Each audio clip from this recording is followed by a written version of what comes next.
Hello guys, welcome back to maths with Pawan Verma. मैं पवन वर्मा आपके लिए लेकर आया हूँ एसएससी जीडी के प्रीवियस ईयर पेपर को डिस्कशन कर रहे हैं हम लोग। और ये पेपर 3 है, सेट 3 है, शिफ्ट 3। पहला ही दिन में जो तीसरा शिफ्ट हुआ था उस सेट को हम लोग यहाँ पर डिस्कस करेंगे। 20 सवाल होंगे क्वांटिटेटिव एप्टीट्यूड का सेक्शन का, और सारे सवालों को सॉल्व करेंगे। देखेंगे कि शॉर्टकट अप्रोच क्या हो सकता है, कैसे कैसे हम जल्दी जल्दी डील किया जा सकते हैं। राइट, तो चलिए स्टार्ट करते हैं।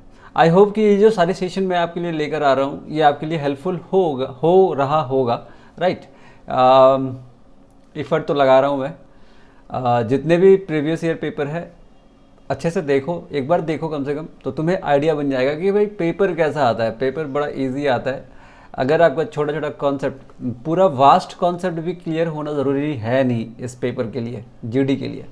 लेकिन एज ये 10th के बेसिस पे एग्ज़ाम होता है, इसीलिए आपको थोड़ा कॉन्सेप्ट तो क्लियर करनी पड़ेगी, क्योंकि 9, 10, 11, 12 में ये सारे सिलेबस आप पढ़ते ही हैं। बड़ा बेसिक सा सवाल होता है। तो चलिए स्टार्ट करते हैं आज का सेशन। और स्टार्ट करने से पहले एक ज़रूरी बात आपको बताना चाहूँगा कि भाई आप टेलीग्राम चैनल को ज्वाइन करें, ज़रूर ज्वाइन करें, क्योंकि टेलीग्राम चैनल में आपको वीडियो की लिंक या फिर पीडीएफ फाइल वगैरह वहाँ पे आपको मिलती है। तो ये टेलीग्राम में आप इस तरह से लिख के सर्च करोगे तो आपको ये मिल जाएगा। राइट, और व्हाट्सएप चैनल को भी ज्वाइन कर सकते हैं आप। अगर टेलीग्राम चैनल नहीं ज्वाइन कर सकते हैं और टेलीग्राम यूज़ नहीं करते हैं तो व्हाट्सएप चैनल को ज्वाइन कीजिए। वहाँ पे आपको डेली की टास्क, डेली की जो भी वीडियोस आती है उसकी लिंक वगैरह, पीडीएफ फाइल, सब कुछ वहाँ पे मिल जाया करेगा। और दोनों की लिंक आपकी डिस्क्रिप्शन में दी गई है। तो आई होप कि आपके लिए ये यूज़फुल चैनल हो। ऐसे बहुत सारे चैनल पड़े हुए हैं जिसमें बहुत सारे बतेरे चीज़ें आती है, तो ये चैनल में डेडिकेटेड चीज़ें आएगी। जो एग्ज़ाम आने वाली है या जो एग्ज़ाम हो रही है उसके रिलेटेड ये सारी चीज़ें आएगी।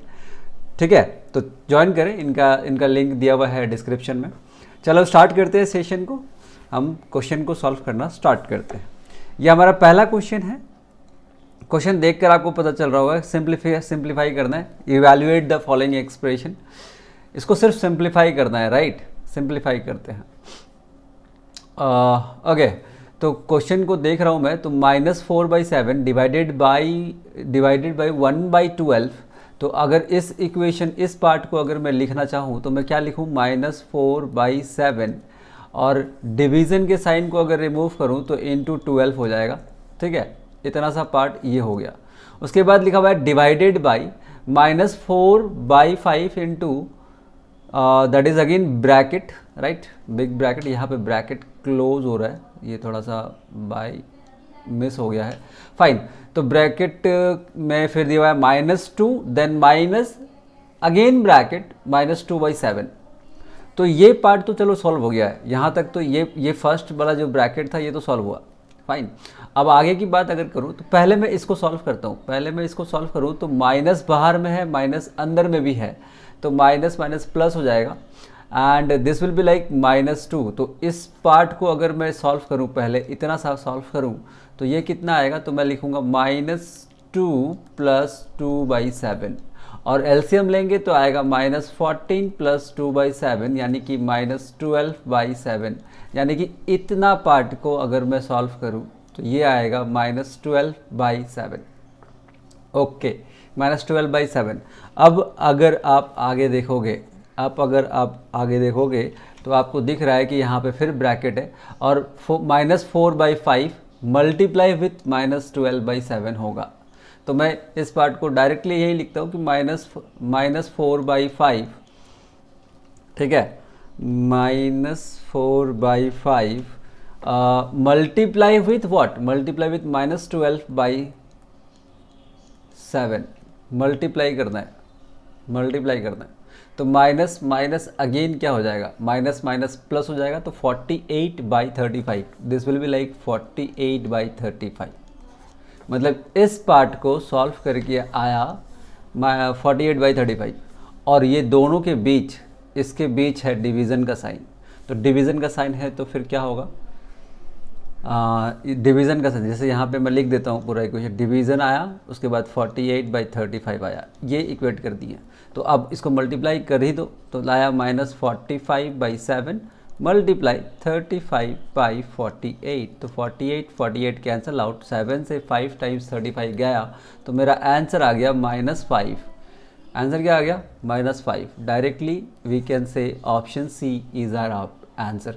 देखो मैंने पार्ट बाय पार्ट बताया, आप इसको जल्दी जल्दी सॉल्व कर सकते हैं। तो जैसे कि मैं देख के भी अगर सॉल्व करने की कोशिश करूं, मैं एक बार वापस से आपके लिए अगर इसको सॉल्व देख के करने की कोशिश करूं, तो आप डायरेक्टली करेंगे। छोटे छोटे नंबर्स है ना, नंबर्स छोटे छोटे हैं तो हम कर सकते हैं डायरेक्टली। तो कैसे करेंगे, तो मैं उस चीज़ को एक बार हम लोग डिस्कस कर लेते हैं। देखो कैसे करना है, ब्लैक कलर ले लेते हैं। ओके देखो इस पार्ट को अगर आप देखें तो अब मेरे को पता चल गया, this is like -48/7, directly multiply कर दिया उल्टा करके। ओके दिस बिकम्स प्लस, और ये कैंसिल हो गया, तो -2 + 2/7, तो -14 + 2 डायरेक्टली करेंगे। -14 + 2 इज -12। अब -12 इसके साथ मल्टीप्लाई होगा, तो ये आएगा कितना, डिवाइडेड बाई 48/35। डायरेक्टली आप कर सकते हैं, ये प्रैक्टिस आपको करनी पड़ेगी। मतलब एक लाइन में ये सवाल खत्म हो रहा है। तो -40, अब दोबारा लिखने की ज़रूरत भी नहीं है, आप डायरेक्टली इसको उल्टा भी लिख सकते हो। 35 ऊपर जाएगा, 48 इधर आएगा, तो ये कैंसिल होकर ये 5 टाइम्स, तो -5 हमारा आंसर हो जाएगा। तो this was our first question.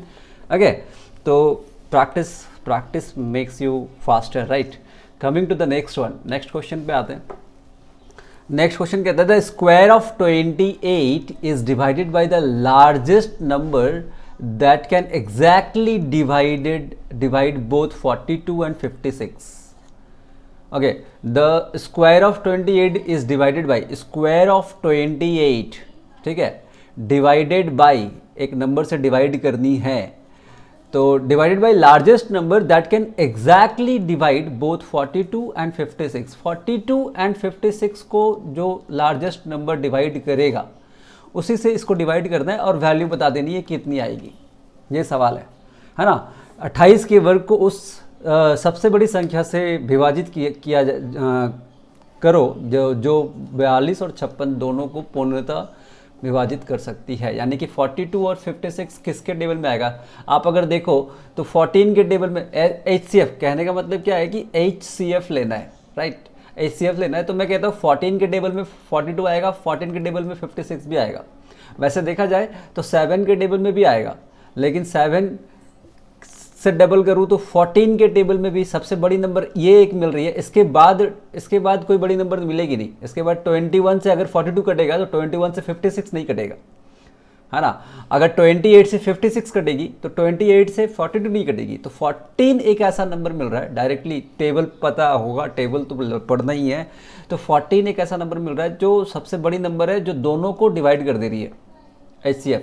तो मैं क्या करना है, यहाँ पे 14 से ही इसको डिवाइड कर देना है और उसकी वैल्यू बता देनी है। तो आप देख के बता देंगे, this is like 2 times 56 is my answer. Answer is 56, option B is our answer. Question number 2। Okay coming to the next one, question number 3। Question number 3 कहता है कि in an election there were 2 candidate A and B, दो candidate है A and B। The total number of voter in the constituency was 90,000। उस constitution में total number of voter था 90,000 and 70% of the total votes were polled. 70% voting हुई, 90,000 में 70% ही voting हुई। If 60% of the polled vote were casted in the favour of A, how many votes were received by B। 90,000 total voter है, उसमें से 70% ही vote दे रहे हैं, यानी कि 90,000 में 70% कितना आएगा भाई, 9 × 7 दैट इज 63। तो यानी कि 63,000 लोगों ने वोट दिया। अब 63,000 में से A और B को वोट दिया, तो A को मिला 60%, तो B को कितना मिलेगा 40%, है ना। तो हमें पूछ क्या रहा है कि how many votes were received by B, B से B को कितना वोट मिला, आपको ये बताना है। हमने क्या किया, 90,000 का 70% निकाल दिया, दैट इज दिस वन। इतने लोगों ने वोट दिया।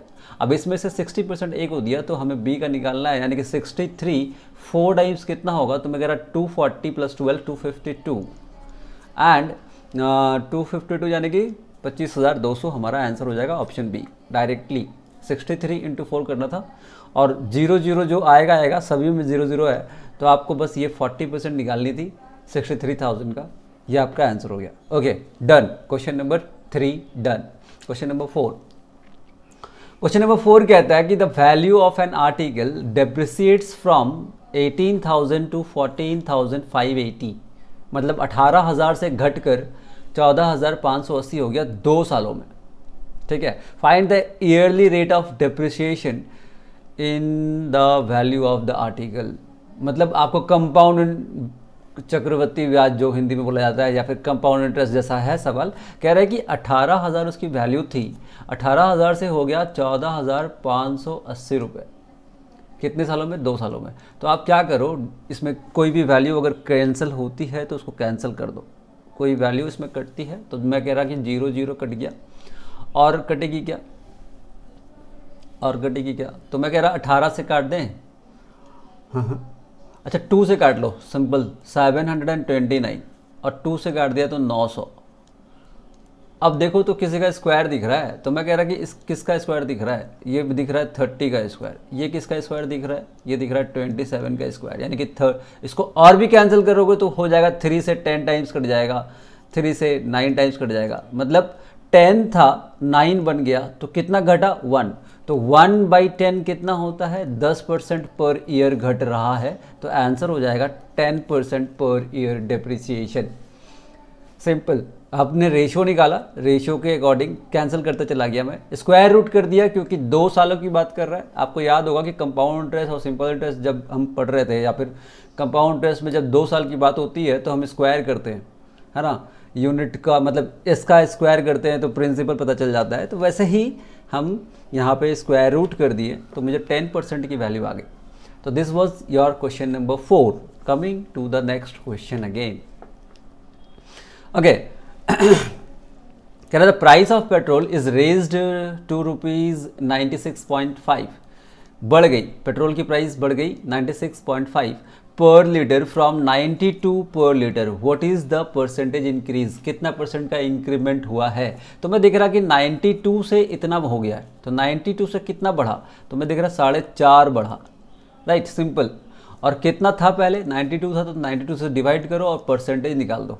पॉइंट अगर रिमूव करोगे तो सिर्फ इतना बचेगा, पॉइंट अगर रिमूव करोगे तो सिर्फ इतना बचेगा, यानी कि 45 यानी कि 450 डिवाइडेड बाई 92, ऐसे करके बच रहा है। हाँ, इसको काट देते हैं, अगर मैं अगर इसको 2 से काट दूँ तो ये आ जाएगा 46, 2 से नहीं 4 से काट देते हैं, 4 से कटेगी नहीं कटेगी, अच्छा ठीक है 40 40 40 40 46 and this is like 225 225 by 46 अगर काटा जाए। अब इसको देखो, इसको कैंसिल करना है। अब इसका 5 टाइम्स कितना होगा, 450 का 5 टाइम्स कितना होता है, तो 225 5 टाइम्स ही तो आ रहा है ये, 46 है भाई, 45 लिख रखा है मैंने, 5 टाइम्स आ रहा है 46, तो 5 से कम होगा, 5 से कम होगा मतलब ये ऑप्शन नहीं आएगा, ऑप्शन बी नहीं आएगा, ठीक है, क्योंकि 5 से कम हो, 46 5 टाइम्स से 230 होता है, तो 230 से भी कम है। ओके ओके, चलो थोड़ा सा कैलकुलेशन, अब इसको कैलकुलेशन अब देखा जाए तो मेरे को 4.9 के साथ जा सकता हूँ क्योंकि 5 कम है, ठीक है। चलो हम कैलकुलेशन कर लेते हैं। 46 को अगर मैं डिवाइड करूँ, 46 का अगर मैं 5 टाइम्स लूँगा तो 200, 46 का अगर मैं 5 टाइम्स लूँगा तो क्या होगा, तो दिस इज़ 230 5 टाइम्स, लेकिन हम 4 टाइम्स लेंगे, है ना, क्योंकि 4 टाइम्स लेंगे तो कितना होगा, 4 टाइम्स अगर करता हूँ मैं तो 160 और 24 यानी कि 184 इसमें से कैंसिल करोगे तो बचेगा 16 + 25 दैट इज़ 41 रिमाइंडर बच जाएगा। यहाँ पे अगर कैंसिल करोगे तो 41 रिमाइंडर बचेगा 4 टाइम्स में। फिर मेरे को क्या करना है, 46 से डिवाइड करनी है, पॉइंट लगा दो, 0 आ जाएगा। अच्छा 46 10 टाइम्स कितना होता है आपको पता है, 46 का 10 टाइम्स कितना होगा, 460 होता है। तो 46 अगर मैं कम करूँ इसमें तो ये 9 टाइम्स तो जाएगा ही जाएगा, 9 टाइम्स भी नहीं जाएगा, 8 टाइम्स जाएगा। अच्छा 8 टाइम्स करेंगे तो 46 8 टाइम्स करो, मल्टीप्लाई करो, इसको मिटा देता हूँ मैं, कंट्रोल सब मिट गया यार ये तो नहीं। ओके मैं 40, देखो कैलकुलेशन करना पड़ेगा थोड़ा थोड़ा, राइट, कैलकुलेशन को फास्ट आपको करना पड़ेगा।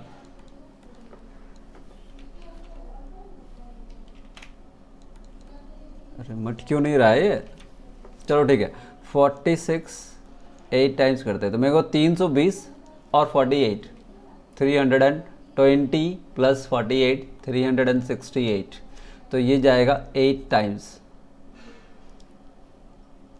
8 टाइम्स यानी 4.8 और 300 एंड कितना 20 प्लस 48 368 आया था, तो बचा कितना 32 प्लस 10 42 बच गया। अभी फिर 8 टाइम्स आएगा यानी कि 4.88% आ रहा है, तो 4.88 आ रहा है तो मैं इसके साथ चला जाऊंगा। 4.88 7 नहीं आ रहा था 8 आ रहा था, तो 8 आ रही है तो मैं 4.9 के साथ चला जाऊंगा। Option C is our answer, right. थोड़ा सा डिस्टर्ब कर रहा है अभी भी। Okay, coming to the next one. इसका कैलकुलेशन की बात थोड़ा सा और करते हैं। जैसे कि 225/46 है, राइट। आप अगर इसको करना चाहो तो इसको कैसे कर सकते हो? और मैं कह रहा कि 46 का टेबल तो ठीक है, अगर अप्रॉक्सीमेशन लेके करते हैं थोड़ा सा, मैं अगर इसको और छोटा कर दूं, मैं कहता हूं कि चल इसको 24 बना देते हैं, 224 बना देते हैं और 46 रख देते हैं। 2 से कटेगा तो 23 हो जाएगा और ये हो जाएगा 112। अब 23 से इसको काट दो, तो 23 से काट दो तो मेरे को पता है कि कितना बार जाएगा, 1 2 3 5 बार तो नहीं जाएगा, 4 बार तो जाएगा ही जाएगा, 5 बार नहीं जाएगा। 4 बार जाएगा तो कितना होगा, तो ये हो जाएगा 92। कैरी कितना बचा, तो बचा 20। अब कितना होगा, तो पॉइंट लगाना पड़ेगा। अब ये कितनी बार जाएगी, तो मैं कह रहा कि ये 9 टाइम्स अप्रॉक्सीमेटली अगर करा जाए इसका 9 टाइम्स, तो 27 कैरी 2 18 207, तो ये 8 बार जाएगा। तो 4.8 अभी भी आ रहा है ना। तो आप ऐसे भी कैलकुलेशन कर सकते हो, मतलब आपको आंसर तक पहुंचना है, ठीक है। ऑप्शन को भी देखना है, आंसर तक पहुंचना है। Okay, coming to the next one. कहता है कि हर्सी bought a new sweatshirt at a store when they were giving 40% discount if the marked price of the shirt was rupees 2,999, then how much did Hershey pay with the discount? 2,999 रुपया उसका price tag था और उस पर लिखा हुआ था कि भाई डिस्काउंट है 40%, तो कितना पैसा में खरीदोगे आप, ये बताओ।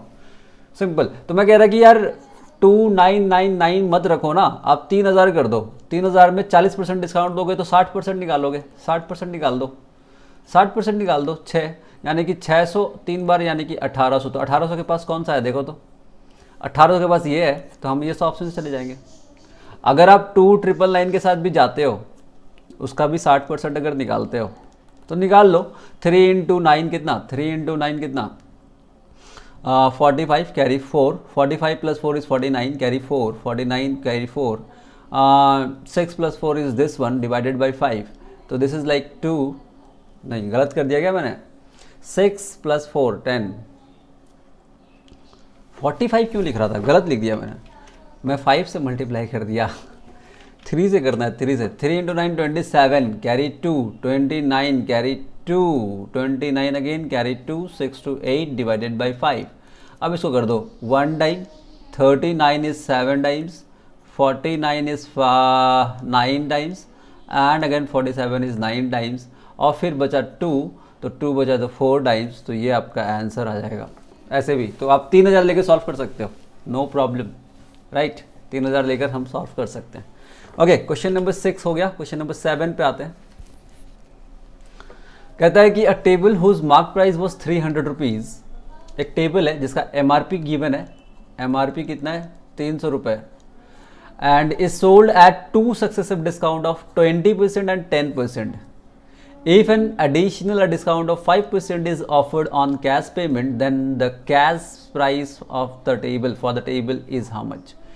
मतलब 3 डिस्काउंट देंगे आप, 3 डिस्काउंट देंगे, एक 20% का देंगे, 10% का देंगे, 5% का देंगे, तो भाई कितने में बेचोगे ये बता रहा है। 300 का है, 300 का है, चलो कर लेते हैं। देखो 300 रुपये का है, अब डायरेक्ट कैलकुलेशन आप कर सकते हैं कि 300 में अब पहले हम 20% कम कर देते हैं, तो 10% 30, 20% 60, यानी कि 240 हो गया।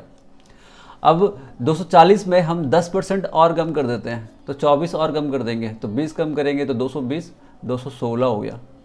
और इसमें 5% और कम कर देते, ऐसे भी कर सकते हो।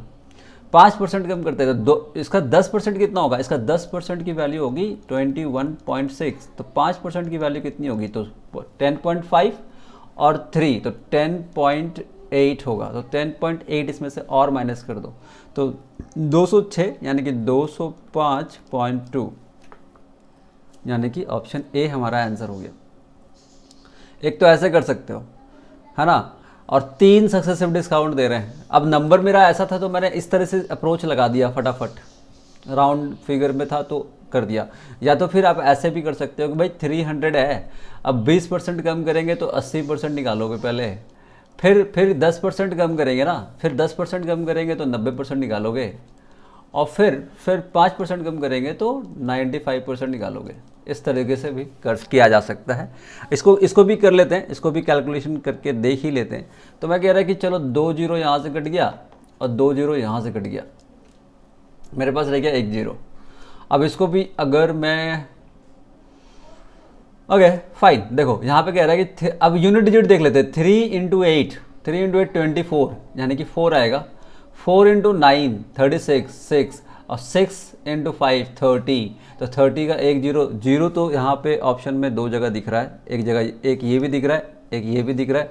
ये ऑप्शन ऐसे चला गया, ये ऑप्शन ऐसे चला गया, तो कैलकुलेशन थोड़ा करना पड़ेगा मेरे भाई, ठीक है, थोड़ा कैलकुलेशन करना पड़ेगा। अच्छा कैलकुलेशन करते हैं तो हम इसको पहले पूरा ऐसे कर लेते हैं। चलो मेरे पास 100 है, 5 2 है, चलो इसको 10 कर लेते हैं, हम काट देते हैं, 5 को उड़ा देते हैं, 19 कर दिए, इसको 20 कर दिए, और 4 के टेबल से 2 डाइज, 4 के टेबल से नहीं काटते हैं हम, 2 के टेबल से काटते हैं, क्योंकि नीचे में हम 10 बचा कर रखते हैं। 10 बचा के रखेंगे तो एक डिजिट के बाद पॉइंट लगाएंगे, है ना, एक डिजिट के बाद लास्ट का पॉइंट के बाद, जस्ट पॉइंट के बाद कौन से डिजिट बचने वाली है वो हमें पता चलेगा, इसलिए मैंने 10 नीचे बचा के रख दिया, ठीक है। अब इसको मल्टीप्लाई करो, 3 4 टाइम्स इज 12, 12 मतलब 2, और 2 इंटू 9 इज 18 मतलब 8, और 8 इंटू 9 दैट इज 72, और 72 आएगा तो पॉइंट के बाद 2 आएगा, तो डायरेक्टली आप ऑप्शन ए पे जा सकते हैं।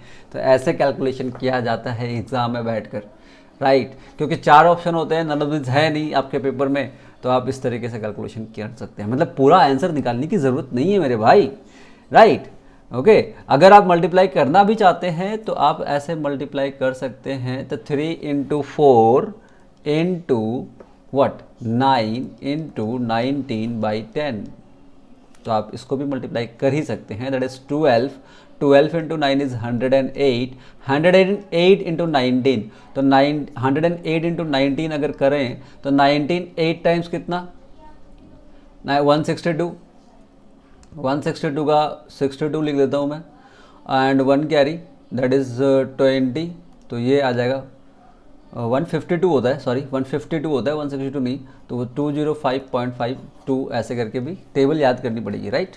तो इस तरीके से भी आप इसको सॉल्व कर सकते हैं। Coming to the next one, बहुत टाइम दे दिया मैंने इसमें। आगे क्वेश्चन देखो, क्वेश्चन कहता है कि under a discount scheme after allowing a discount of 20% there is still a gain of 10%, तो the mark price is what percent more than the cost price। ठीक है, देखो 2 तरीके से बताता हूँ मैं। एक तो मैं जानता हूँ कि कॉस्ट प्राइस बाय डिफ़ॉल्ट 100% होता है, तो CP हो गया, एक हो गया SP, एक हो गया MRP, जिस तरीके से मैं बताता आया हूँ हमेशा से। तो मैं कहता है कि there is still gain of 10%, right. तो मैं MRP को मैं अगर मैं CP को 100 मानता हूँ, और गेन कितना बता रहा है 10% का, तो यानी कि सेलिंग प्राइस 110 है। और ये कब आया था, जब डिस्काउंट हमने दिया था, कितने का डिस्काउंट दिया था, 20 का, यह डिस्काउंट हमने 20 का दिया था, तब हमारा आया था। तो इसका मतलब MRP के अकॉर्डिंग ये कितना है, 80% है, तो 80% है तो इसको 100% बनाएंगे इस तरीके से। तो ये कितना आएगा, कैलकुलेशन थोड़ा करना पड़ेगा। तो 550 डिवाइडेड बाई 4 कर दो डिवाइड, 1 टाइम 3 टाइम 30 यानी कि 7.5, 137.5 यानी कि 37.5। 100 से कितना बढ़ा के रखा, तो 100 से 37.5 यानी कि ऑप्शन डी हमारा आंसर हो गया। एक तो तरीका ये हो गया, अब क्वेश्चन को समझो कि मैं एक शॉर्टकट तरीका बता रहा हूँ कैसे किया जा सकता है। तो कह रहे हैं कि भाई हमें एक सीपी थी और MRP की बात कर रहा है, कि बोल रहा है कि बोल रहा है कि डिस्काउंट जब मैंने 20% का दिया, जब मैंने इसके ऊपर डिस्काउंट 20% का दिया ना, तब मेरे को प्रॉफिट हो रही है 10% का, प्रॉफिट हो रही है 10% का। तो जब ये होती है तो आपको पता करना है कि सीपी से कितना ज़्यादा था, या सीपी और एमआरपी का रेशियो पता करना है, सीपी एमआरपी का रेशियो। तो आप क्या करो कि सीपी के साथ, देखो सुनो समझो, क्या करो सीपी के साथ सीपी के साथ डिस्काउंट को माइनस कर दो। तो सीपी को बाय डिफ़ॉल्ट हम 100 मानते हैं, इसको भी 100 मानते हैं, इसको भी 100 मानते हैं, सीपी और एमआरपी को 100 मानते हैं। तो सीपी के साथ डिस्काउंट को माइनस कर दो और एमआरपी के साथ प्रॉफिट को ऐड कर दो, तो आपको रेशियो मिल जाएगा। तो सीपी के साथ डिस्काउंट को अगर मैं माइनस करूं तो यानी कि 100 में से 20 माइनस करेंगे तो कितना आएगा, 100 में से 20 माइनस करोगे तो कितना आएगा, तो 80 आएगा। और एमआरपी के साथ प्रॉफिट को ऐड कर दो, यानी कि प्रॉफिट 10 है तो उसको कितना आएगा, 110। तो यहाँ का रेशियो देखिए कितना आया, तो 8 से कितना हो गया, 8 से 11 हो गया, यानी कि 3 का डिफरेंस, मतलब हमें परसेंटेज बतानी है। तो 3 इज़ व्हाट परसेंट ऑफ 8, 3 कितना परसेंट है 8 का, तो आपको डायरेक्टली पता चलेगा कि 37.5% का डिफरेंस आया। तो 35.7% हमारा ऑप्शन डी आंसर हो जाएगा। आई होप कि आपको समझ आया होगा। दोनों तरीका, इस तरीके से मैं करते आ रहा था, अब इस तरीके से भी हम कर रहे हैं। क्वेश्चन नंबर 8 अच्छा क्वेश्चन था, इजी क्वेश्चन था, आप किसी भी तरीके से कर सकते थे। ठीक है, coming to the next one, question number 9। Question number 9 कहता क्या है कि अ मैन सोल्ड 2 चेयर, बेच दिया, right, sold 2 chairs for ₹475 each, 475 रुपये सेलिंग प्राइस है, सेलिंग प्राइस गिवन है ईच 475 रुपये, एक चेयर को 475, दूसरे चेयर को भी 475। तो कहता है कि each gaining 25% on one and losing 20% on the another. Okay, एक में, अब मैं पूरा सवाल को डिटेल में लिख रहा हूँ। 2 चेयर है, दोनों को मैंने 475 में बेचा, इसमें मुझे प्रॉफिट हो गया 25%, इसमें मुझे लॉस हो गया 20%। ठीक है, ओके, दोनों की सेलिंग प्राइस सेम है, दोनों की सेलिंग प्राइस सेम है, मतलब दोनों की कॉस्ट प्राइस अलग होगी। ठीक है, यहाँ तक तो हो गया। Had he sold the 2 chair for ₹575 each, what would have been his gain or loss percentage. अगर दोनों चेयर को 575 में अगर बेचेगा तो बताओ कितना प्रॉफिट होगा या कितना लॉस होगा। सिंपल सा सवाल था ये, राइट, सिंपल सा सवाल था। सिंपल सा सवाल मतलब आप देखो तो 2 सवाल को ऐड कर दिया गया। मैं कहता हूँ कि यहाँ तक एक सवाल बनता है कि भाई आप बताओ कि दोनों की कॉस्ट प्राइस कितनी है, या फिर एक सवाल तो यहाँ तक बनता है और उसमें थोड़ा सा ये ऐड कर दिया गया कि दोनों को 575 में बेचेंगे तो बताओ कितना प्रॉफिट होगा या कितना लॉस होगा। ठीक है, तो एक यहाँ पे क्या है ना कि एक चीज़ को देखो कि मुझे अगर सेलिंग प्राइस और कॉस्ट प्राइस अगर इक्वल होता, नहीं सॉरी क्या बोल रहा हूँ मैं ये कह रहा हूँ कि प्रॉफिट परसेंटेज और लॉस परसेंटेज अगर इक्वल होती ना, तो मैं इस तरीके का सक्सेसिव इंक्रीमेंट और डिक्रीमेंट वाली बातें को लगा देता, यानी कि माइनस वाई होता, क्योंकि यहाँ लॉस हो रहा है। ये बात शायद आपको पता होगा कि x minus y plus x into minus y by 100, इसको लगा देता। लेकिन यहाँ पे सेम नहीं है, यहाँ पे सेम नहीं है, सेम नहीं है तो हम क्या करेंगे, इसके लिए एक छोटा सा फॉर्मूला है, इसके लिए छोटा सा एक फॉर्मूला है जिसको आप यूज़ कर सकते हैं। मैं लिख रहा हूँ, उस चीज़ को समझो कि कितना प्रॉफिट होगा या कितना हमें कितना परसेंट की लॉस होगी या कितना परसेंट की प्रॉफिट होगी, इस बात को समझो। मैं कह रहा कि 100x plus y plus 2xy divided by what 200 plus x plus y. अब देखो ये क्या कह रहा हूँ मैं, इस इक्वेशन में मैं क्या कहना चाह रहा हूँ, इसमें क्या कह रहा हूँ कि when selling price are equal but एक में प्रॉफिट हो रहा है दूसरे में लॉस हो रहा है and these are not equal. Percentage profit percentage loss equal नहीं है, तो आप इसको अप्लाई कर दो, तो आपको पता चलेगा कि कितनी परसेंट की प्रॉफिट हो रही है, कितनी परसेंट का लॉस हो रहा है। डायरेक्टली पता चलेगा कि दोनों आर्टिकल जो 475 में बेच रहे थे उसमें कितना परसेंट की प्रॉफिट हो रहा है, कितना परसेंट का लॉस हो रहा है। तो यहाँ पे एक्स वाई क्या है, एक्स वाई है प्रॉफिट वाला और वाई है लॉस वाला। अब वाई लॉस है, तो वाई लॉस है तो माइनस में लिखना पड़ेगा। मैं पूरा लिख रहा हूँ, देखो समझो। 100, अब यहाँ पे x का मतलब प्रॉफिट है तो प्लस 25 मतलब 25 रहेगा। यहाँ पे प्लस y है तो ये लॉस हो रहा है तो माइनस 20 करेंगे हम। प्लस 2 इंटू प्लस 25, प्लस लिखने की ज़रूरत नहीं है, ठीक है, प्लस लिखने की ज़रूरत नहीं है। x का मतलब 25 और y का मतलब है माइनस 20, ये है। तो इसको अगर सॉल्व करें, इसको चलो पूरा ही लिख लेते हैं। यहाँ पे है 200, यहाँ पे है 200 प्लस 25 माइनस 20, ठीक है। तो इस तरीके से आपको इक्वेशन में सॉल्व करने के बाद ये पता चलेगा कि भाई प्रॉफिट कितनी हो रही है, लॉस कितनी हो रही है, प्रॉफिट कितनी हो रही है, लॉस कितनी हो रही है। तो मैं कह रहा कि यहाँ पे 25 माइनस 20 मतलब 5, ये हो जाएगा 500, ये हो जाएगा 500, ठीक है, ये हो जाएगा 500। ये कितना हो जाएगा, तो ये कह रहे हैं कि 25 2 टाइम्स 50 इंटू 200 1000, ये हो जाएगा 1000, ये हो जाएगा माइनस 1000। तो 500 में माइनस 1000 जाएगा, यानी कि माइनस 500 आएगा। और डिवाइड भी क्या आएगा देखो तो, माइनस 20 अगर इसमें से हटा दूं तो प्लस 5 यानी कि 205, और ये आया माइनस में, ये आया माइनस में। इसका मतलब इस पूरे की पूरे ट्रांजैक्शन में ये जो ट्रांजैक्शन हो रहा था इसमें लॉस हो रहा है, इतना परसेंट का, इतने परसेंट का लॉस हो रहा है, ठीक है। तो मुझे मतलब 475, दोनों चेयर को 475 में जब बेच रहा था तो टोटल जो वैल्यू है 800 एंड 950, इन दोनों को ऐड करोगे ना तो 950 आएगा। तो 950 आएगा, इसका मतलब यहाँ पे जो सेलिंग प्राइस आया, टोटल सेलिंग प्राइस आया, ये इसमें इतने परसेंट का लॉस हो चुका है, इतने परसेंट का लॉस हो चुका है। तो ये परसेंटेज को अगर फ्रैक्शन में कन्वर्ट करूँ मैं, ये थोड़ा लेंदी था, समझने की बात है, समझा रहा हूँ, समझो।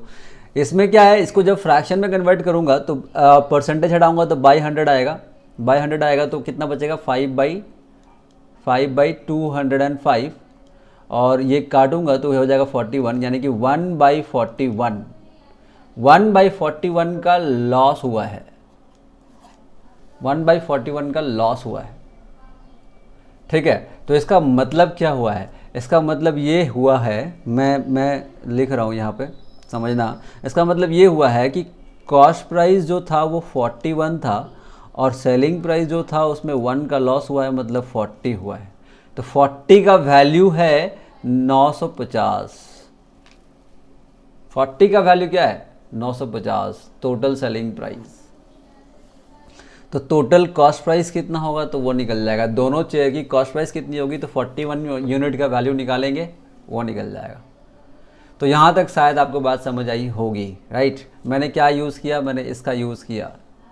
नहीं तो आप इंडिविजुअली निकालेंगे, भाई 20% 5% का प्रॉफिट हुआ है तो भाई कॉस्ट प्राइस निकालो, फिर बोलेगे 20% का लॉस हुआ है तो भी कॉस्ट प्राइस निकालो। तो इंडिविजुअली वैसे भी निकाला जा सकता है, बट इस तरीके से भी डायरेक्टली निकाला जा सकता है, ठीक है। तो मैं ऊपर के पार्ट को डिलीट कर रहा हूँ, ऊपर के वैल्यूज़ को मैं इसको हटा रहा हूँ।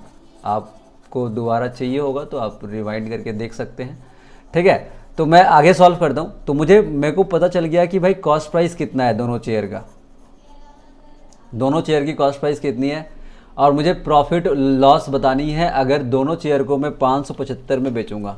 तो मेरे को बता कि प्रॉफिट कॉस्ट प्राइस कितना है, मेरे को ये बताओ कि कॉस्ट प्राइस कितना है। तो मैं कह रहा कॉस्ट प्राइस है 950 डिवाइडेड बाई 40 इंटू 41, 0 कट गया, यानी कि कॉस्ट प्राइस जो है वो है 95 into 41 divided by 4, this is the cost price.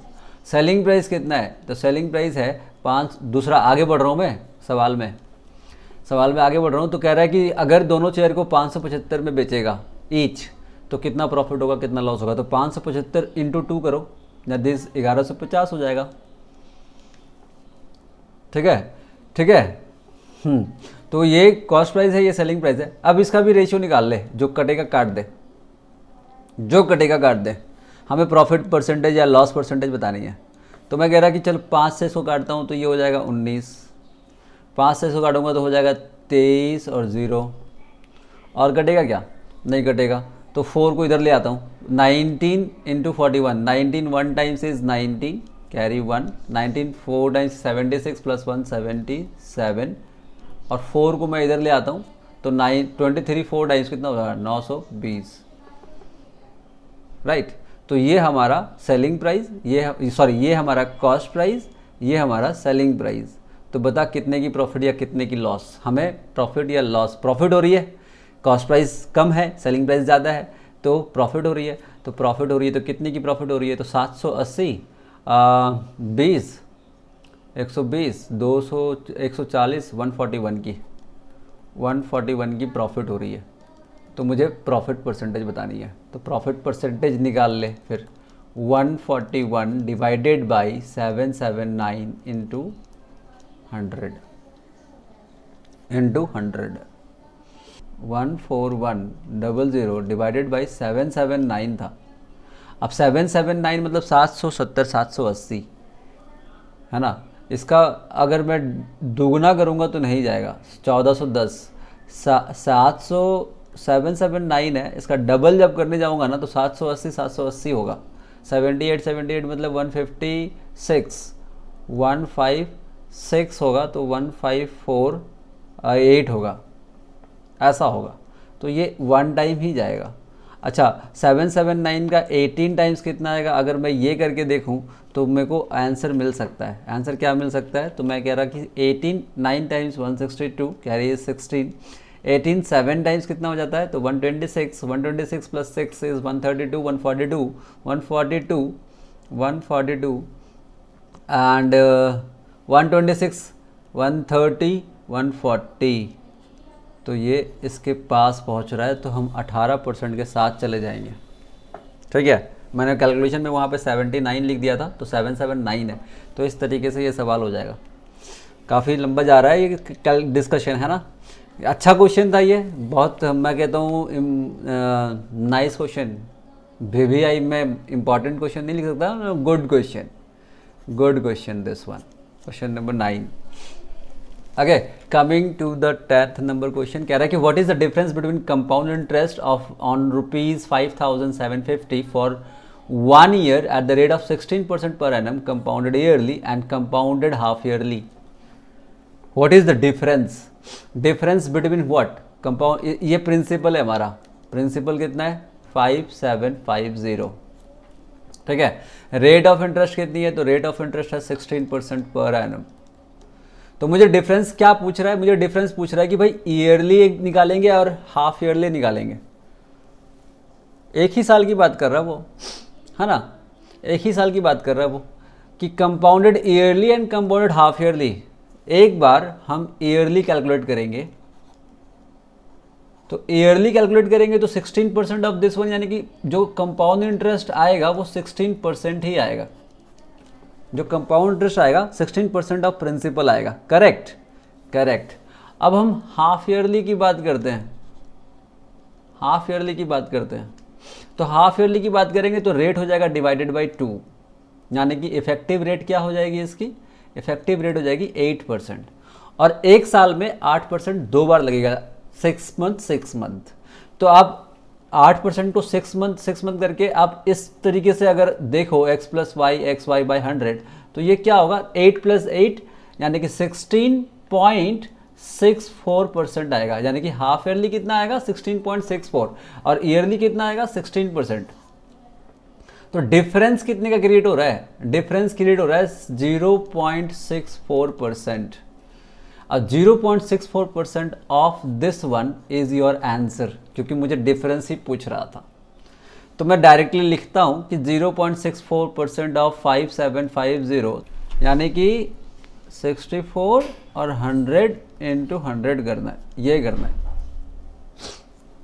क्योंकि this one is by default 100%, right. और इसमें से मेरे को इतना परसेंट वैल्यू निकालूंगा तो मुझे डिफरेंस पता चल जाएगा कि भाई डिफरेंस कितना है। अच्छा ठीक है, करते हैं 50 के टेबल से काटना शुरू करते हैं। तो 50 के टेबल में 1 डाई और 75 अगेन वन टाइम, और 250 यानी कि 5 टाइम्स, और 50 के टेबल में ये 2 बार। Okay okay okay okay. Now कैसे काटूँ मैं? 2 से ये 32 कर देते हैं। अब 5 और 2 कट रहा तो 1 0 और कट जाएगा, यानी कि 5 से इसको काटूंगा तो 23 हो जाएगा, और 2 से काटूंगा तो ये 16 हो जाएगा, और यहाँ से 1 0 चला जाएगा क्योंकि 5 और 2 काटा मैंने, यानी कि 10 काटा। तो 23 इंटू 16 बाई 10, अब नहीं काटेंगे, अब मल्टीप्लाई कर देंगे। 16 3 times is 48, carry 4, 32 plus 4 is 36, और 36.8 हमारा आंसर हो गया। ये कैलकुलेशन देखो गलत नहीं लिखना है, परसेंटेज निकालना है 0.64%।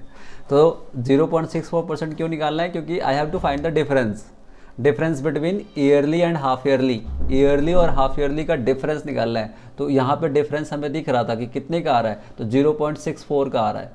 ठीक है, कैसे किया हमने वो समझ में आया आप। तो हमें 100% की वैल्यू है प्रिंसिपल, उसमें से 0.64% निकालना है, बस ये चीज़ें करनी थी। आंसर आ गया 36.8, तो ऑप्शन ए हमारा आंसर हो गया। Okay, coming to the next one. Simple सा सवाल कह रहा है कि find the third proportional of 24 36 is, यानी कि 24 is to 36 is to x, ये x की वैल्यू निकाल दो।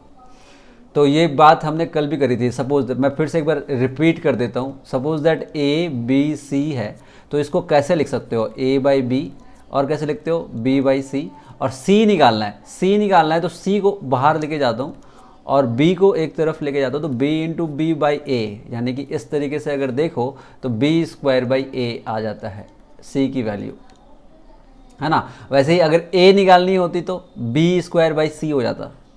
अगर a निकालना होता तो b इधर आता और b स्क्वायर बाई सी हो जाता।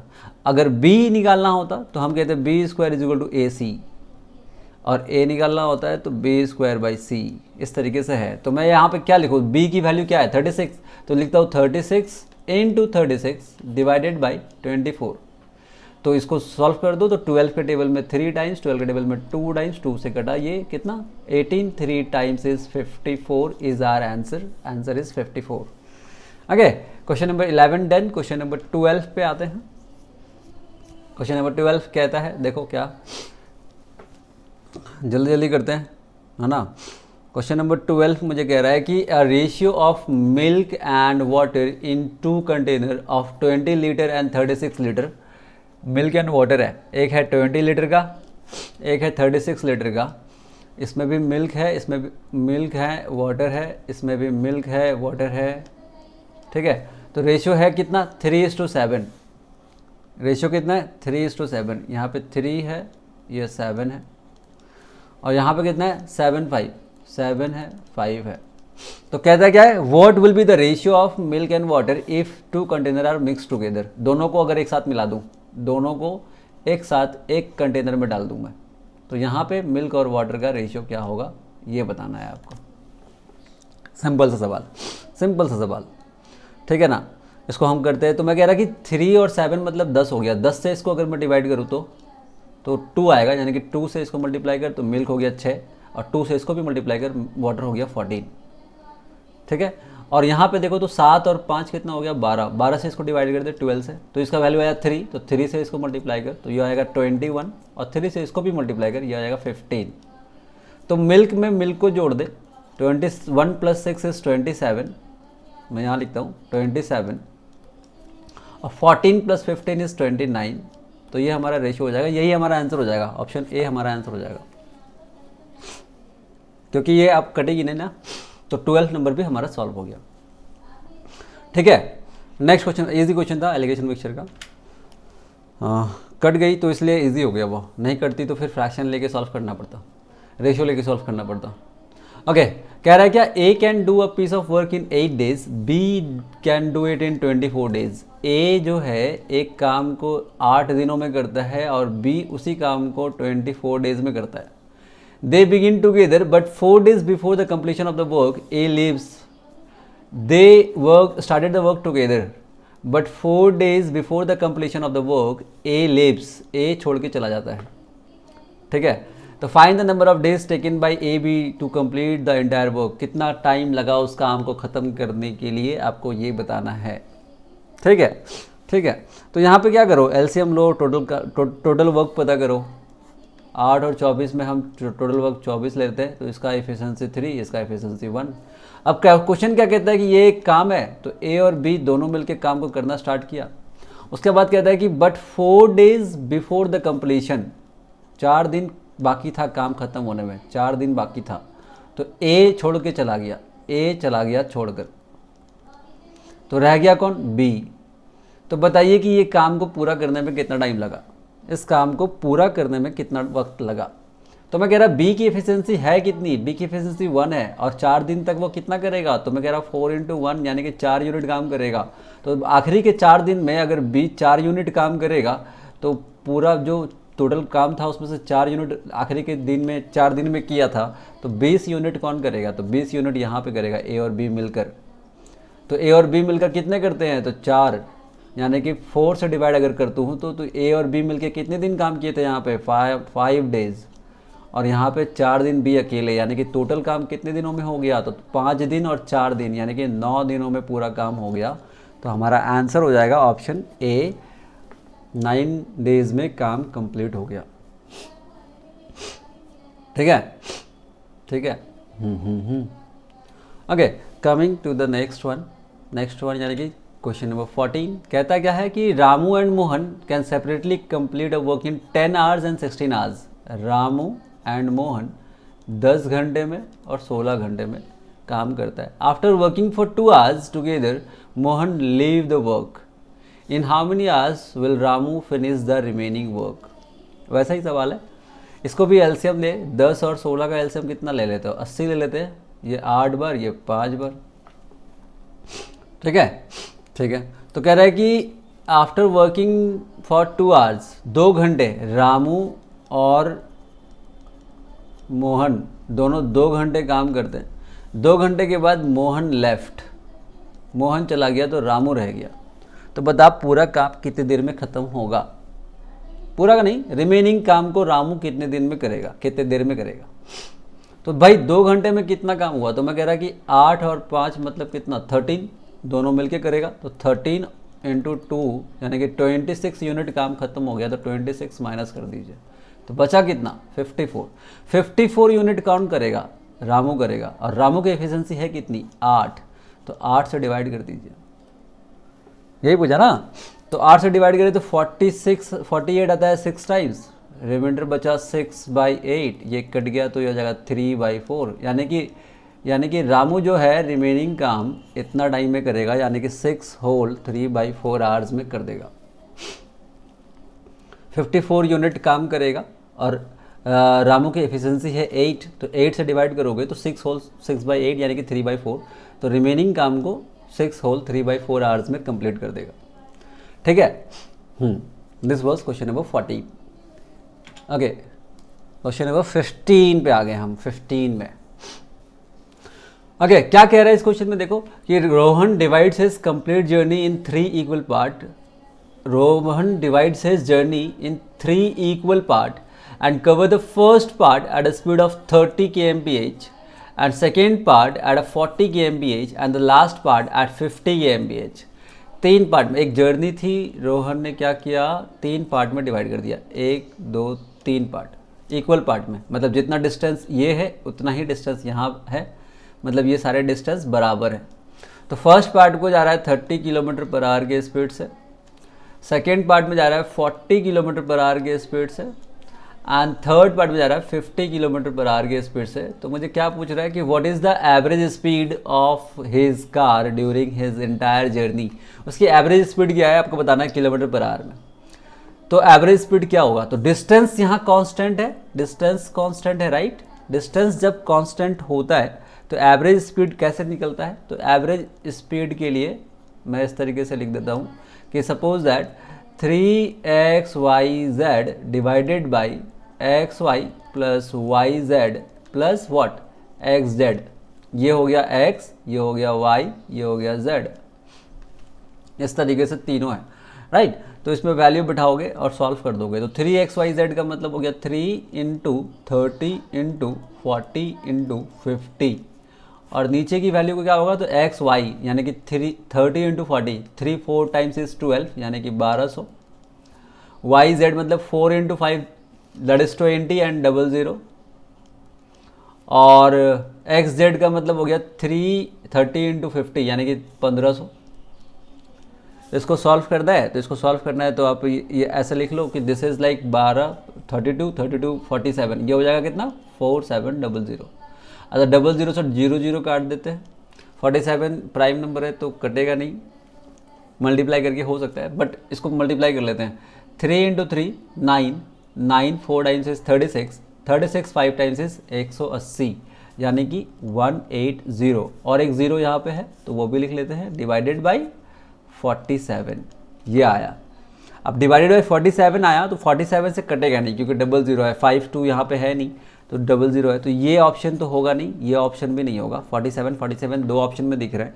अच्छा अब ऑप्शन से अगर चेक करने जाए तो कर सकते हैं, देखो ऑप्शन से अगर चेक करने जाए तो कैसे कर सकते हैं वो भी समझो, कि अगर मैं इसको अगर देखूं तो क्या करोगे आप, मैं कह रहा हूँ इसको क्या करोगे, तो इसमें करोगे 35 इंटू 47 प्लस 14, ऐसे ही करेंगे ना, ऐसे ही करेंगे 47 नॉट 49 47, और ये सॉल्व करने के बाद कितना आना चाहिए 1800 आना चाहिए, 1800 आना चाहिए। तो इसको अगर करें तो क्या आएगा 5 इंटू 7, 5 इंटू 7 दैट इज 35, 35 मतलब यूनिट डिजिट इज 5 और यूनिट डिजिट 5 है और यहाँ पे ऐड 14 करना है, तो 5 प्लस 4 कितना होगा 9, तो यूनिट डिजिट कितना, जो भी नंबर आएगा यूनिट डिजिट कितना आएगा, यूनिट डिजिट 9 आएगा।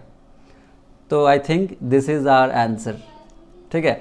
अच्छा इसको भी चेक कर लेते हैं, इसमें क्या करोगे, तो इसमें करोगे 38 into 47 into 47 plus 14 into 47 plus 14 divided by what, divided by 47। Okay तो 8 इंटू 7 कितना होता है, 8 इंटू 7 कितना होता है 56 यानी कि यूनिट डिजिट 6, और 6 के साथ ये 4 ऐड करोगे, 6 के साथ जब ये 4 ऐड करोगे तो कितना आएगा, यूनिट डिजिट कितना आएगा, तो यूनिट डिजिट 0 आएगा यानी कि ये हमारा आंसर हो जाएगा। इस तरीके से आप ऑप्शन से जा सकते हो बिना डिवाइड किए, राइट। अगर डिवाइड करना है तो डिवाइड करके भी चेक कर लेते हैं। 47 3 टाइम्स कितना होगा, तो 47 3 टाइम्स 120 और 21 यानी कि 141 कटेगी, 3 टाइम्स आएगी, तो 141 जब कटेगा तो बचेगा कितना 39 और 0। अच्छा 47 8 टाइम्स चेक करना है क्योंकि 8 टाइम्स चेक करते हैं, तो 8 टाइम्स कितना होगा, तो 320 एंड 56 376 अगर कटेगी तो कितना रिमाइंडर बचेगा 14 बचेगा, तो 14 रिमाइंडर बच रहा है और 47 आ जा रहा है। तो इस तरीके से हम ऑप्शन डी को टिक कर सकते हैं, ठीक है। Coming to the next one, question number 16। अब दोबारा से देख लेना क्या कर रहा है मैंने। ओके क्वेश्चन नंबर 16 क्या कहता है, देखो Rahul travels at a sudden distance at a speed of 4 kmph and returns at 3 kmph via same route. What was his average speed for the entire journey? अच्छा फिर से एवरेज स्पीड कह रहा है कि ये डिस्टेंस है, यहाँ जा रहा है और वापस आ रहा है, जा रहा है कैसे 4 किलोमीटर पर आवर के स्पीड से और वापस आ रहा है 3 किलोमीटर पर आवर के स्पीड से, तो एवरेज स्पीड बताइए। तो पिछला वाला जो सवाल था उसमें 3 स्पीड थी, यहाँ पे 2 स्पीड है, तो यहाँ पे 2xy x plus Y use कर देंगे, तो xy मतलब हो गया 2 इंटू 4 इंटू 3 और डिवाइडेड बाई 4 प्लस 3 इज 7 यानी कि 8 इंटू 3 इज 24/7 मतलब 3 होल 3/7, 3/7 कहने का मतलब हो जाता है कितना 3 दैट इज 3.4 एंड 2 या 4 तो ऑप्शन सी के साथ हम चले जाएंगे, पॉइंट में है ना, तो ऑप्शन सी के साथ हम चले जाएंगे। Question number 16 done, easy question था। क्वेश्चन नंबर 17 पे आता है। क्वेश्चन नंबर 17 कहता है कि अ थीफ, एक चोर है, तो a thief started his journey at a speed of 60 kmph। एक चोर है जो अपनी जर्नी मतलब भागना शुरू किया, चोरी किया, भागना शुरू किया 60 किलोमीटर पर आवर की स्पीड से। After 30 minutes police started from the same place but at a speed of 80 kilometre per hour. Okay, तो बोल रहा है how much time, after how much time will the police take to catch the thief, जो police है वो चोर को कितनी देर में पकड़ लेगा।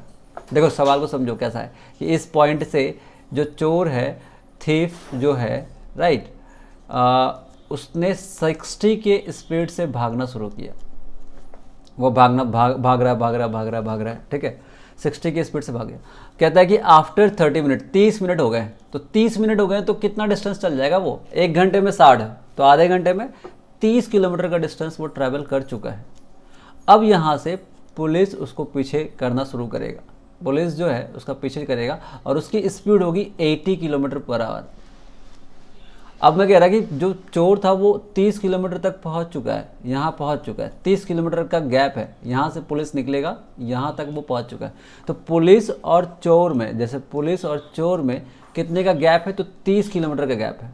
तो वो 30 किलोमीटर का गैप कैसे फुल होगा, तो जितना इसकी स्पीड ज़्यादा है इससे, है ना, जितना स्पीड ज़्यादा है, like what I am saying कि 60 किलोमीटर पर आवर से कितना ज़्यादा है ये, तो 20 किलोमीटर पर आवर ज़्यादा है, और डिस्टेंस कितना एक्स्ट्रा गैप है, तो गैप है 30 किलोमीटर का। तो 30 किलोमीटर को डिस्टेंस को कवर करेगा 20 के स्पीड से, तो इतना टाइम 3/2 टाइम्स, यानी कि 1.5 आवर्स लगेगा।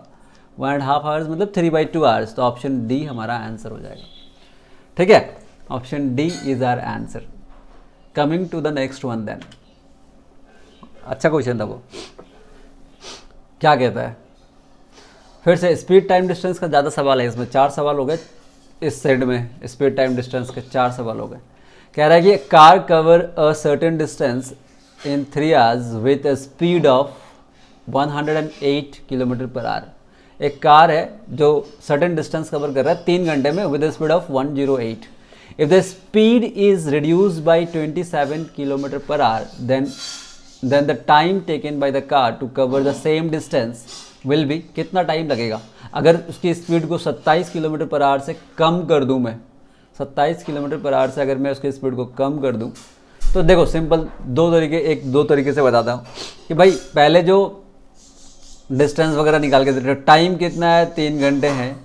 अब 3 घंटे टाइम है तो स्पीड कितना है, 108 किलोमीटर पर आवर है, तो डिस्टेंस कितना आएगा, तो डिस्टेंस हो जाएगा स्पीड इंटू टाइम, यानी कि 3 × 108 दैट इज़ 324 किलोमीटर, 324 किलोमीटर। अब कहते हैं कि स्पीड को हम कम कर देंगे, कितने से कम कर देंगे, 21 किलोमीटर पर आवर से कम कर देंगे। तो 7 जाएगा तो 101 और 20 जाएगा तो 81, यानी कि स्पीड हो जाएगी 81 किलोमीटर पर आवर। अब स्पीड अगर 81 किलोमीटर पर हो जाएगी तो डिस्टेंस मुझे पता था दैट इज़ 324, डिस्टेंस पता है कि 324 किलोमीटर है, तो भाई टाइम कितना लगेगा, तो मैं अगर डिस्टेंस बाई स्पीड कर देंगे दैट इज़ 324/81, तो ये हो जाएगा 4 घंटे में।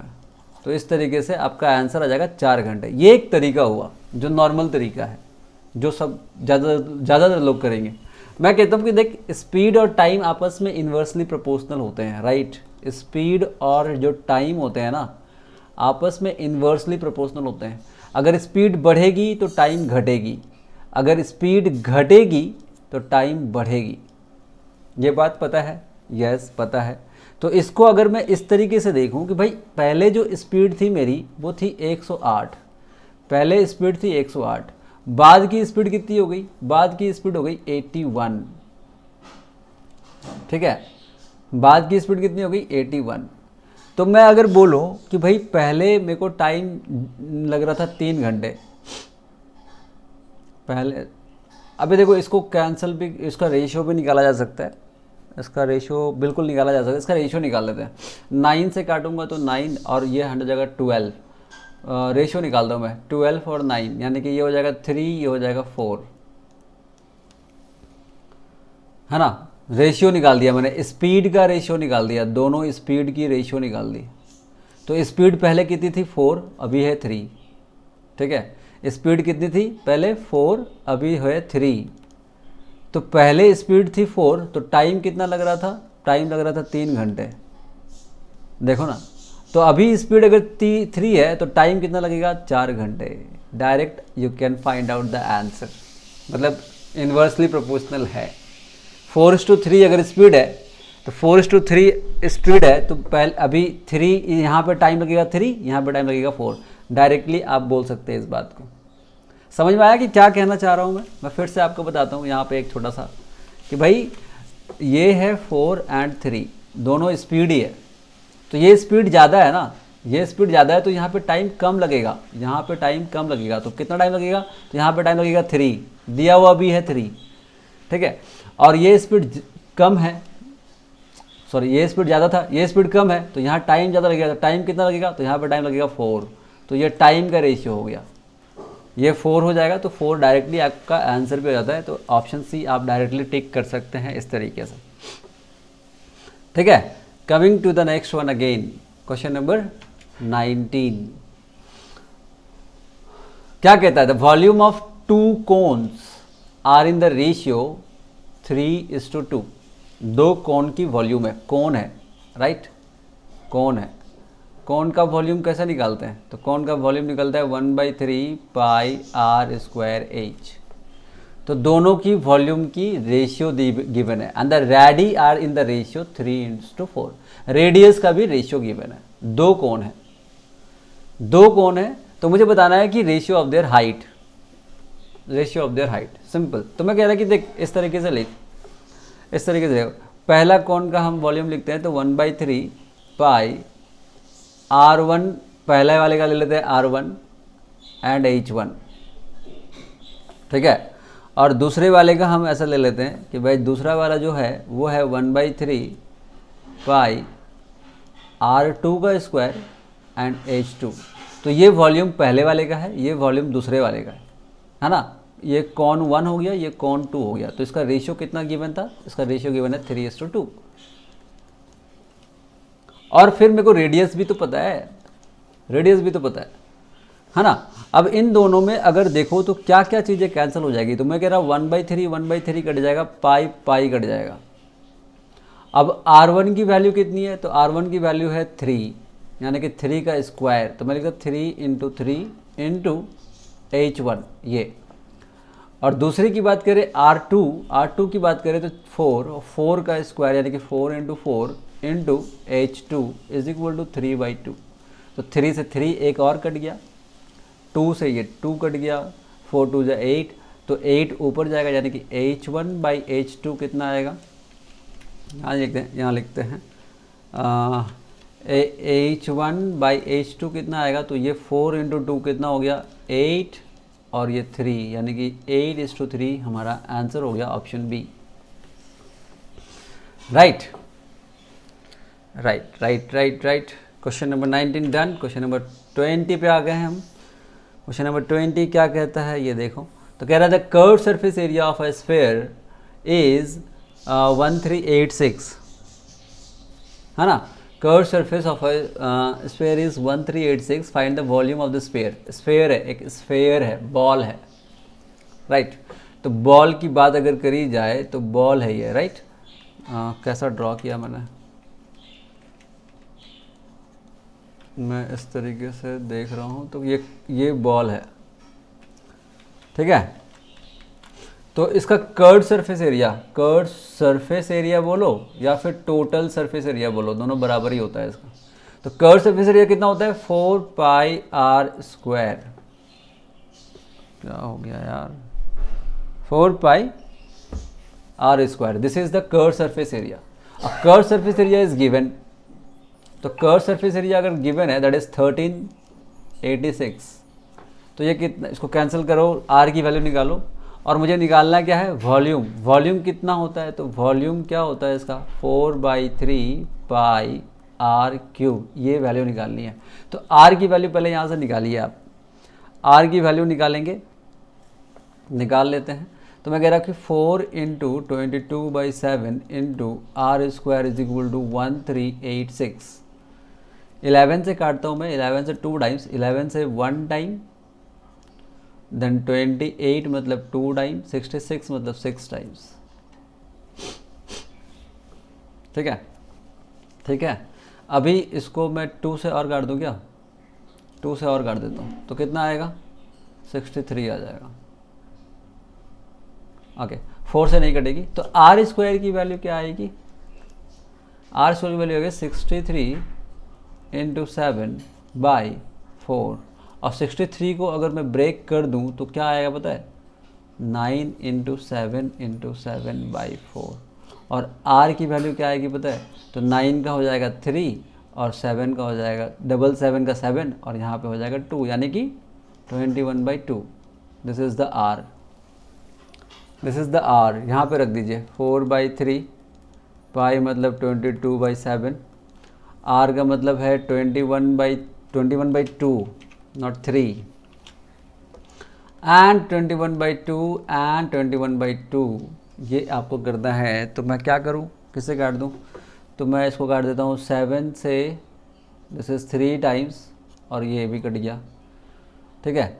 2 इंटू 2 4 कट गया, और ये 2 से ये कितना हो जाएगा, 11 हो जाएगा।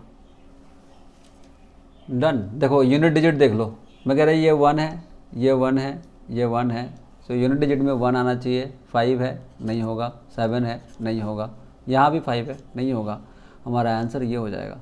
मेरे पास क्या क्या बच गया था, मेरे पास बच गया था 21 इंटू 21 इंटू 11, यही बच गया था। तो इसको मल्टीप्लाई करो तो 441 आया, और 441 को 11 से और मल्टीप्लाई कर दो, तो this is like 1, 4 + 1 is 5, 4 4 is 8 and 4। तो ये हमारा आंसर ऐसे निकल के आ गया। तो हमारा क्वेश्चन पेपर सॉल्व हो गया पूरा का पूरा। Right right right, thank you. देखो पूरा क्वेश्चन सॉल्व कर दिया। ये थोड़ा सा लेंदी हो गया ना, हाँ 10-15 मिनट, क्योंकि बीच में जो क्वेश्चंस आए थे थोड़ा कैलकुलेटिव थे, तो मेरे को समझाने में टाइम लग गया।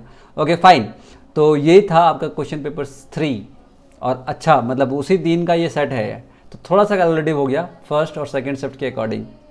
थर्ड शिफ्ट में थोड़ी सी ये हो गई। फाइन, तो आई होप कि आपको कुछ सीखने को मिला होगा, अच्छा सीखने को मिला होगा, नहीं कुछ चीज़ें नहीं पता चली होगी। तो thank you for giving your time. और चैनल में आप अगर नए हैं तो सब्सक्राइब कीजिए, वीडियो को लाइक करना ना भूलें, और दोस्तों के साथ शेयर कीजिए। जो भी जीडी के पेपर देने वाले हैं उन सभी के साथ शेयर कीजिए, ताकि वो बैठकर अपना पेपर कैसा आता है उसका एनालिसिस कर सकें। Thank you for giving your time guys, thank you very much. फिर मिलता हूँ मैं, बाय।